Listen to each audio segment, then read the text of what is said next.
impossible, sinon on l'aurait retrouvé. Bien, Nichols.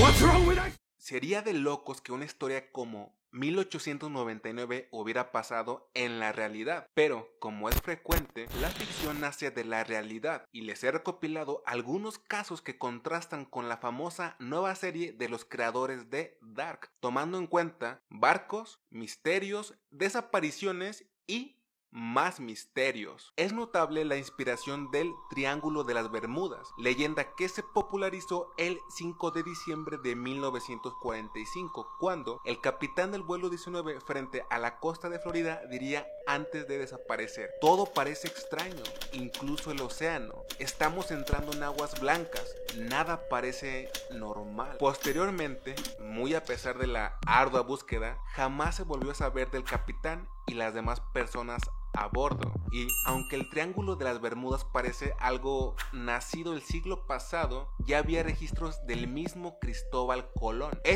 Antes de su encuentro con el Nuevo Mundo, habría notificado sobre sucesos peculiares cuando pasaba por esta zona, como lecturas erráticas de la brújula y una gran llamarada de fuego que cayó al mar. Después, a lo lejos vería una muy extraña luz. Sin embargo, las historias sobre esto ya son vastas, así que resulta más interesante la historia del mítico Mariceleste, uno de los más famosos barcos fantasmas. Construido en 1860 en Nueva Escocia, Canadá, sería comprado y restaurado posteriormente por Richard Haynes, marinero de Nueva York, quien lo bautizaría como Mariceleste. Aquí entraría Benjamin Briggs, un capitán nacido en Massachusetts el 24 de abril de 1835, perteneciente a una familia de marineros. Por ahí de 1870 adquiere parte del Mariceleste y en 1872 partiría para Italia, no solo con tripulación, sino también con esposa e hija. Su hijo más pequeño quedaría encargado con la familia. Mientras tanto, otro barco,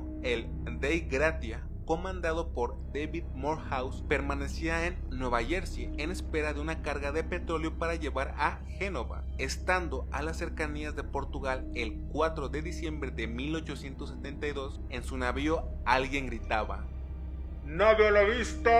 Era ni más ni menos que el Mariceleste. Ya en la distancia se notaba raro por sus movimientos. Al no recibir respuesta, abordaron, encontrando el navío desolado, descuidado y sin su bote salvavidas. La bitácora tuvo como último registro el 25 de noviembre, a más de 700 kilómetros de donde fue encontrado. De cierta forma todo parecía ordenado, solo había daños ocasionados por el agua que entró y lo único que se llevó la tripulación fueron papeles y el capitán objetos para navegar en el mar. Como pudo, Morehouse dividió a su tripulación y aunque fue desgastante, lograron rescatar el Mariceleste. Mucho se especuló, pero nada se resolvió. Siempre se habló de un plan entre los dos capitanes para recibir el pago por el rescate del barco. Sin embargo, no tenía sentido. ¿Por qué Briggs dejaría a su hijo? También de una treta por parte de Morehouse deshaciéndose de la tripulación del Mariceleste. Esta teoría con el paso del tiempo perdió fuerza al no existir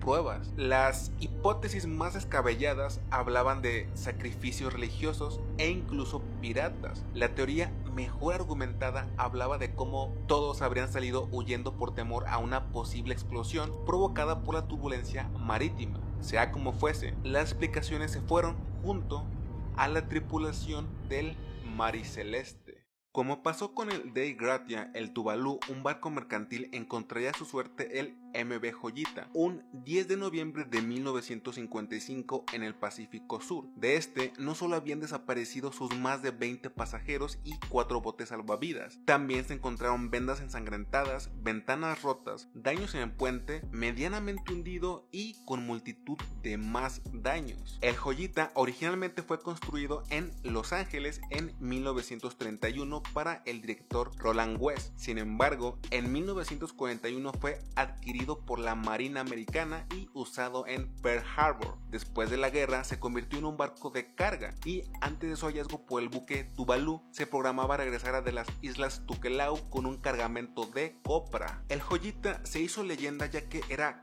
casi insumergible por los metros cúbicos de corcho alineado en sus bodegas. Que la tripulación supiera eso y desapareciera junto todo el cargamento solo aumentaba el misterio. Entre las teorías más plausibles se pensaba había sufrido un ataque por tropas japonesas escondidas que no sabían ya había acabado la guerra. Pero un caso aún más extraño fue el de Sabrina. Este no duró más de 2 días en el mar cuando de la nada su tripulación desapareció. Construido originalmente para transportar carne entre Argentina y Uruguay en 1873, terminaría siendo utilizado en el Mediterráneo entre países europeos. Antes del acontecimiento por el cual se le conoció, el 15 de septiembre de 1917 tenía como labor el llevar un cargamento de carbón de Falmouth a Saint-Brieuc, Francia. Lamentablemente se encontró a la deriva en Cherburgo. En contraste con otros casos, el Sabrina se encontró en muy buenas condiciones. La teoría más discutida le adjudica la responsabilidad a Alemania, ya que esto ocurrió durante la Primera Guerra Mundial y al llevar un cargamento de combustible le hacía un blanco legítimo. Lo interesante es que jamás hubo pruebas de esto, ni siquiera por parte del lado alemán, haciendo de esta historia una con las teorías más imaginativas posibles. A veces no se requiere que una historia tenga un giro irreal, porque lo real muchas veces es más aterrador, como lo que se encontró el capitán Warren, quien comandaba el Herald el 11 de octubre de 1775, cuando en el Atlántico Norte visualizó un peculiar navío tan congelado que parecía cristalino. La tripulación gritó buscando respuesta, pero como respuesta solo hubo silencio. Warren, a regañadientes, subió a dicho barco con 8 marineros más. Acercándose a él se percataron del nombre, Octavius, y tanto el casco como todo lo demás estaba muy deteriorado. Al subir todo estaba cubierto por hielo y fue cuando hicieron un macabro descubrimiento. Casi 30 personas habían muerto congeladas. Para rematar, los cuerpos estaban tan bien conservados que aún se notaba sus últimas acciones.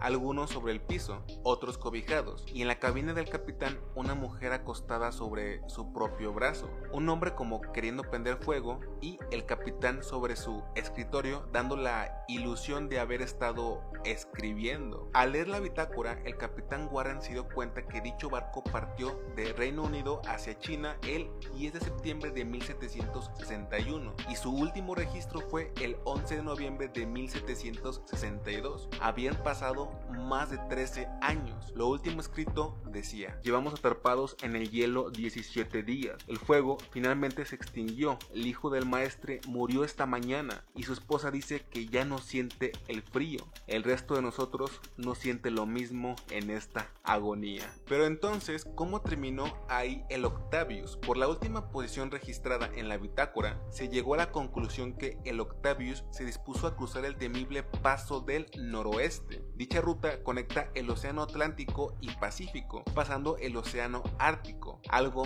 muy peligroso porque, de no ser en verano, cualquier nave queda expuesta a quedar varado en el hielo, cosa que le pasó al Octavius y, como dato escalofriante, logró atravesarlo, pero de forma póstuma, con toda su tripulación ya sin vida.